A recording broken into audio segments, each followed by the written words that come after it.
जल्द ही ये कठोर कानून लाइए, स्पीडी ट्रायल करके 5 से 6 महीना के अंदर सजा दिलवाइए।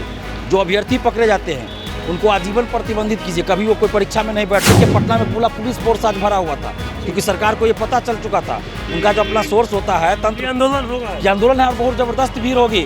पटना की सड़कों पर सिर्फ छात्र ही छात्र नजर आएंगे और इसीलिए आंदोलन से एक दिन पहले ही सरकार ने बात मान ली, परीक्षा रद्द कर दी गई। जो लोग पकड़े गए आज बाहर घूम रहे हैं, नौकरी कर रहे हैं। अभी विशाल चौरसिया भाई जॉब में ही था, अभी भी जॉब में ही है, पहले भी पकड़ा गया, बाहर आया, फिर पेपर लीक किया, जॉब भी कर रहा है। दिलीप सड़क पर उतरेंगे, बिल्कुल सड़क पे उतरेंगे, हमें अपनी कोई परवाह नहीं है। हम जान पर खेल कर कफन सर पे कफन बांध के लड़ रहे हैं पिछले 8-10 साल से। नमस्कार, आप देख रहे हैं लाइव सिटीज, मैं हूँ आपके साथ रोहित। आपको बता दें कि बीपीएससी टीआरई 3.0 पेपर लीक मामले को लेकर काफ़ी ईओई और बीपीएससी आयोग में विवाद देखने को मिला, आमने सामने भी देखने को मिला।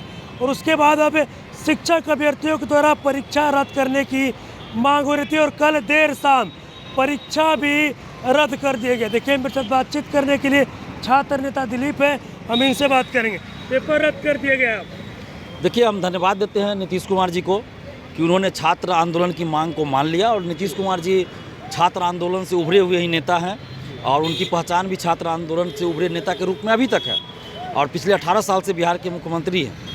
तो हम उनको धन्यवाद देते हैं कि उन्होंने छात्र आंदोलन की जो हम लोग की मांग थी, तो उस मांग को एक दिन पहले मान लिया और परीक्षा रद्द करवा दिया। लेकिन साथ ही हम नीतीश कुमार जी से विनती भी करेंगे कि आखिर ये कब तक चलेगा, क्योंकि 18 साल से मुख्यमंत्री हैं नीतीश कुमार जी, तो सबसे ज़्यादा उम्मीद भी हम लोग को इन्हीं से है।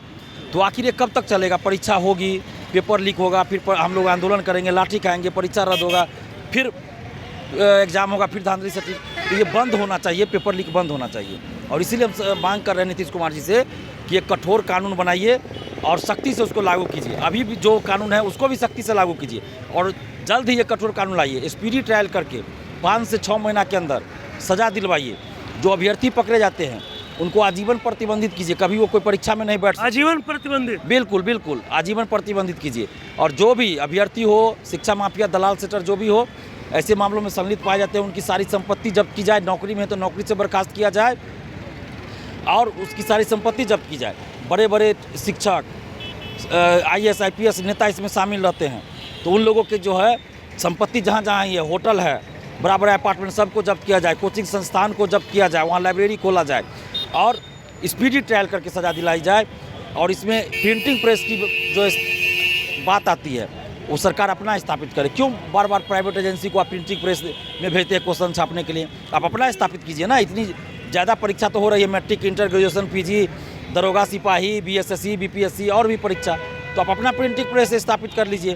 क्योंकि प्रिंटिंग प्रेस प्राइवेट एजेंसी को आप देते हैं क्वेश्चन छापने और ये लोग पैसा लेके टेंडर देता है।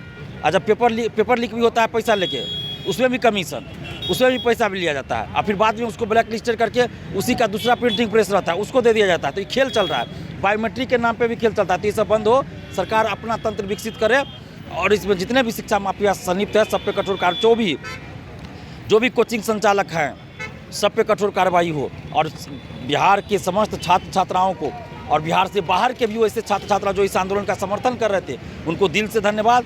समस्त अभिभावक गणों को भी धन्यवाद, क्योंकि वो लोग भी सपोर्ट कर रहे थे और आ रहे थे। और आप देखिए, पटना में पूरा पुलिस फोर्स आज भरा हुआ था, क्योंकि सरकार को ये पता चल चुका था, उनका जो अपना सोर्स होता है तंत्र। आंदोलन होगा, ये आंदोलन है और बहुत जबरदस्त भीड़ होगी कि पटना की सड़कों पर सिर्फ छात्र ही छात्र नजर आएंगे। और इसीलिए आंदोलन से एक दिन पहले ही सरकार ने बात मान ली, परीक्षा रद्द कर दी गई। और कुछ शिक्षक, कुछ यूट्यूबर भी साथ दे रहे थे, आप जैसे पत्रकार भी साथ दे रहे हैं, आप सबको धन्यवाद। और जो शिक्षक इस आंदोलन के विरोध में थे, उनकी भी खोज खबर स्टूडेंट्स ले। हम ये भी कहेंगे, हम भी खोज खबर ले रहे हैं। और साथ ही स्टूडेंट से अपील करते हैं कि हम लोग ने जिस एकजुटता का परिचय दिया, उस एकजुटता को आगे भी बनाए रखना है। क्योंकि अभी हम लोग कोई एक प्लेटफॉर्म के नीचे नहीं आ पाते हैं, हम किसी पार्टी से नहीं है। इसलिए हम बहुत सारे अभ्यर्थी हमें बता रहे हैं कि एक छात्र संगठन बनना जरूरी है। जिस निष्पक्षता, ईमानदारी से हम लड़ रहे हैं, जितना भरोसा आपको हम पे है, उसी भरोसे के साथ उस छात्र संगठन काम करेगा। आप लोग नाम सुझाव दीजिए, उसका क्या लोगो हो, क्या झंडा हो, सब कुछ सुझाव दीजिए। और आप लोग भी तैयार होइए, बिहार के हर जिले से लोग जुड़िए। जो भी छात्रों के नाम पे एक यूनियन बनाइएगा, बिल्कुल छात्रों के लिए समर्पित रहेगा। और जो भी इसमें अपने अपने जिला से नेतृत्व करना चाहे, आगे आइए, हमसे संपर्क कीजिए, हम आपको उस जिला का नेतृत्व देंगे। और कोई भी सरकार रहे, किसी भी पार्टी गठबंधन की सरकार रहे, अगर छात्र के साथ कहीं गलत होगा तो ये छात्र संगठन बिहार के हर जिला में सड़क पर उतरेगा। दिलीप, सवाल एक ये भी है कि आप आज आंदोलन करने की चेतावनी दिए थे। कई बार पेपर लीक का जो मामला है वो निकलकर सामने आता है, अक्सर उसमें छोटे छोटे मछलियों को पकड़ा जाता है। इसलिए मैंने कहा ना कि बड़ी बड़ी मछलियों को, यानी बड़े बड़े लोग, नेता, IAS IPS जितने भी लोग शामिल है, सब पे कठोर कानूनी कार्रवाई की जाए। जब तक ऐसा नहीं होगा तब तक पेपर लीक नहीं रुकने वाला है, नहीं रुकने वाला, बिल्कुल नहीं रुकेगा। इसलिए मैं बार बार कह रहा हूँ कि कठोर कानून भी लाइए, और अभी जो कानून है उसको भी कठोरता से लागू कीजिए ना। 67वीं पेपर लीक में क्या हुआ, जो लोग पकड़े गए आज बाहर घूम रहे हैं, नौकरी कर रहे हैं। अभी विशाल चौरसिया भाई जॉब में ही था, अभी भी जॉब में ही है, पहले भी पकड़ा गया, बाहर आया, फिर पेपर लीक किया, जॉब भी कर रहा है और यहाँ जेल से पेपर लीक करवा रहा है। और इस देखा जाना चाहिए कि किन किन लोगों से मिला है, कौन कौन मंत्री, कौन कौन नेता मंत्री नेता से मिला है, कौन कौन नेता मंत्री पिछले 1 महीना का देखा जाए, कॉल डिटेल चेक किया जाए, किन किन नेता से, मंत्री से ये मिला है, बात किया है, जांच किया जाए सबका, कौन कौन कोचिंग संचालक है, कौन शिक्षक है पटना का जो विशाल चौरसिया से मिला है या बात किया है या जिसके कोचिंग में गए, सबका उजागर होना चाहिए, रुकना नहीं चाहिए, सबका उजागर होना, बिल्कुल उजागर। अच्छा, लगता है आपको क्या, ये बताइए, उजागर होगा सब कुछ? हमें अभी तो विश्वास है आर्थिक अपराध इकाई पर, बिहार के CBI की तरह आर्थिक अपराध इकाई अभी काम कर रही है।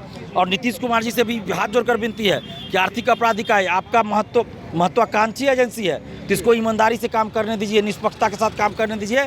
आप या कोई भी इसमें इंटरफेयर नहीं कीजिए, कोई भी मंत्री का दबाव ना आए, सरकार का दबाव ना आए, तो आर्थिक अपराध इकाई सभी लोगों को ढूंढ निकालेगी, बड़ी बड़ी मछलियों को पकड़ लेगी, हमें विश्वास है। मतलब अगर खुला छोड़ दिया जाए? बिल्कुल बिल्कुल, अगर खुला छोड़ दिया जाए, उनको कोई दबाव न बनाया जाए। एक सवाल ये भी है कि यहाँ पे परीक्षा जब तिथि घोषित होगा तब होगा, उसमें आप क्या कुछ अपेक्षा रखते हैं BPSC आयोग से या फिर सरकार से? क्योंकि इस बार हुआ तो पेपर लीक हो गया, अगला बार क्या कुछ अपेक्षा? देखिए, परीक्षा 1 महीना बाद हो, 2 महीना बाद हो, लेकिन उससे ज़्यादा ज़रूरी है कि BPSC ऑफिस के अंदर जो भ्रष्टाचारी, जो चोर बैठा है, उसको बाहर किया जाए, और बाहर के भी जो लोग हैं, बड़े बड़े लोग, शिक्षा माफिया, उसको पकड़ा जाए।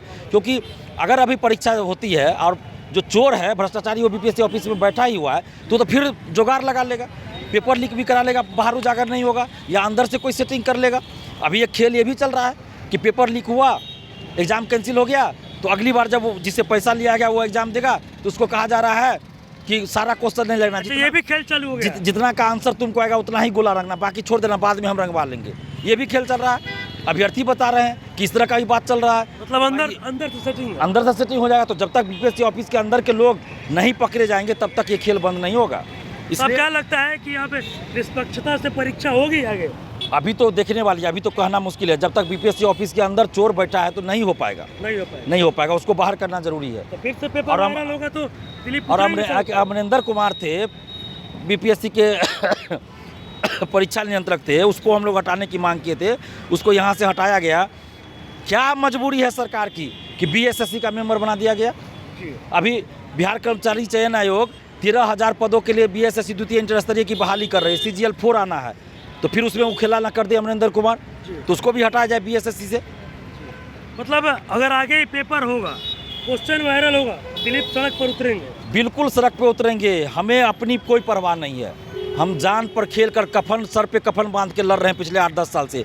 तभी आपने देखा मेरे साथ छात्र नेता दिलीप थे। आपको बताते चले कि जिस तरीके से BPSC TRE 3.0 का पेपर लीक हुआ, उसके बाद EOU और BPSC आयोग आमने सामने हो गया। उसके बाद शिक्षक अभ्यर्थियों के बीच में ये आवाज़ उठने लगी, आंदोलन की भी चेतावनी दी गई थी कि अगर पेपर रद्द नहीं किया जाता है तो फिर आंदोलन होगा। और ऐसे में देखिए, कल देर शाम पेपर भी रद्द कर दिया गया। हमने छात्र नेता दिलीप से बात भी किया, पेपर रद्द हुआ, उसके बाद दिलीप ने मुख्यमंत्री नीतीश कुमार को धन्यवाद भी किया, और साथ ही साथ इनका ये भी कहना है कि हमेशा छोटे मछलियों को पकड़ा जाता है, और ये मांग कर रहे हैं कि हम सरकार से मांग करते हैं, मुख्यमंत्री नीतीश कुमार से मांग करते हैं कि पूरी निष्पक्षता के साथ जांच हो, और जो भी इसमें बड़ी मछली है उन तमाम लोगों को पकड़ा जाए। और भी क्या कुछ कहना था दिलीप का, वो अपने इस वीडियो में देखा।